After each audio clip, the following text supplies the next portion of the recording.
বিশ্বকাপে ভয়ঙ্কর রূপে ফিরবেন নেইমার জুনিয়র। একসঙ্গে দুই বিশ্বকাপ খেলার ঘোষণা দিলেন নেইমার।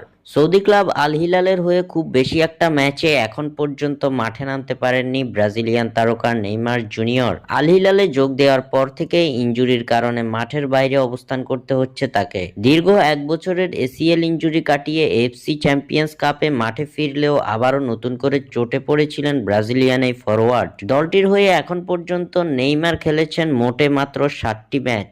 এখন পর্যন্ত আল হিলালের একাদশে গুরুত্বপূর্ণ ভূমিকাটাই পালন করা হয়নি নেইমারের, যার ফলে এবার ক্লাবটিকে নতুন উচ্চতায় নিয়ে যাওয়ার লক্ষ্য ব্রাজিলিয়ান প্রিন্সের। হ্যামস্ট্রিং এর চোট কাটিয়ে ইতিমধ্যে সৌদি ক্লাবটির হয়ে অনুশীলনে ফিরেছেন নেইমার। সবকিছু ঠিকঠাক থাকলে এএফসি চ্যাম্পিয়ন্স লিগের পরবর্তী ম্যাচ দিয়ে আবারও মাঠে ফিরবেন এই ব্রাজিলিয়ান। তবে এবার সম্পূর্ণরূপে আল হিলালের একাদশে গুরুত্বপূর্ণ ভূমিকাটা পালন করার পাশাপাশি ব্রাজিল